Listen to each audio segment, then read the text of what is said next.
Hello, Cody Windwalker here again with Prehistoric Encounters. This is episode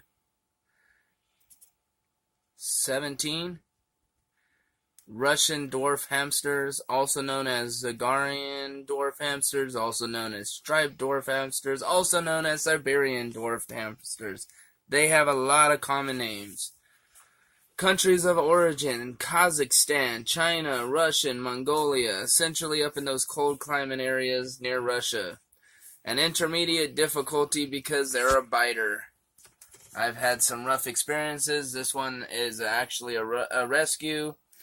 If it wasn't for my deep love for animals, it probably would have got fed off to something that is that aggressive. Their lifespan is about 1 to 3 years. Babies are about 2 centimeters in length when born. They get about an inch. This is an adult size Russian dwarf hamster. They also have winter dwarf hamsters, which are literally the exact same species, just different color. Scientific names for these guys go as followed: Class of Mammalia, Order Rodentia, Family Crescentidae, which is a fancy way of saying hamsters, voles, lemmings, and New World rats and mice. New World meaning North America. Old World being everything essentially else. Subfamily Crescentidae, meaning hamsters, from the genus of Podopus, which is dwarf hamsters, and then you get Podopus Dzungaris, which is Russian dwarf, and then I always like to remind people to add in Domesticus, because if they're being bred in captivity, they are a domesticated pet, not a wild species, meaning it's literally a subspecies. To give an example of a very aggressive hamster, we're going to use this little envelope right here, as you can see, and I'm going to just lightly put it near it, and it goes to attack it. The moment it sees it, it's scratching it. How weird is that?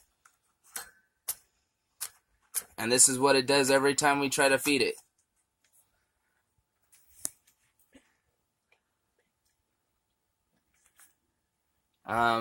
My assistant, Janet, actually got bit by her already, and she tried to escape.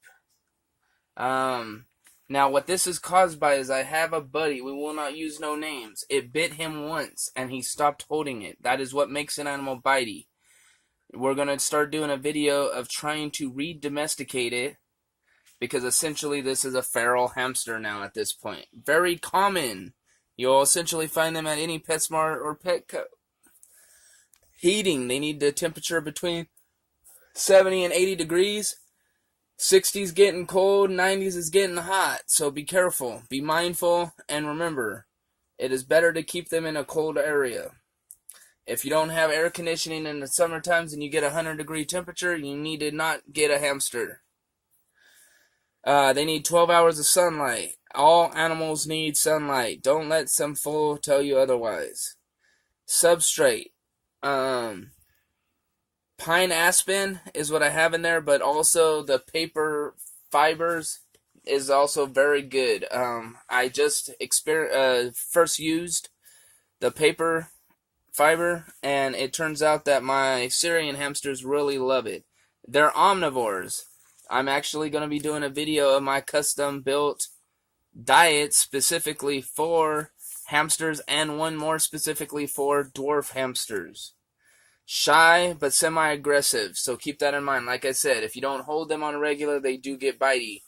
I had a PetSmart employee that tried to tell me they didn't, told her to stick her hand in the cage, and it bit her, quite literally. If you don't handle them regularly, they get bitey. Check the water daily.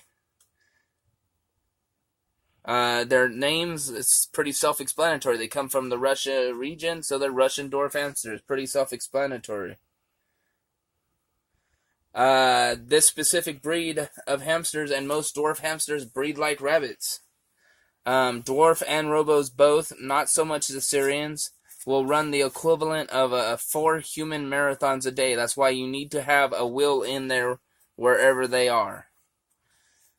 Enclosures, you can either keep them in a 10-gallon tank or a hamster cage like it's in. We'll zoom back a little bit and you'll see a little katydid, I think is what it's called. It's the most common cage. You can get attachments to make it bigger, smaller, build a second house attachment to it.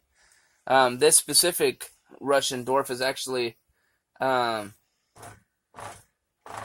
albino. If we can get a close-up view, you can actually see its pink eyes. Pink eyes is a clear sign in the mammal world that it's albino. Its conservation is least concern, and you need to clean its cage every 3 days to every week, depending on the type of cage. Cage like this, probably every week. There's plenty of ventilation. I like tanks because there's no way for them to come at me head on at my hand. I'm actually coming in above. I like these hamster cages because they have this little thing up on top that we can get in there that way. Other than that, that pretty much covers Russian dwarf hamsters. And again, this is Cody Windwalker with Prehistoric Encounters. Hope you enjoyed the video. The next one will actually be on Rex Rabbits.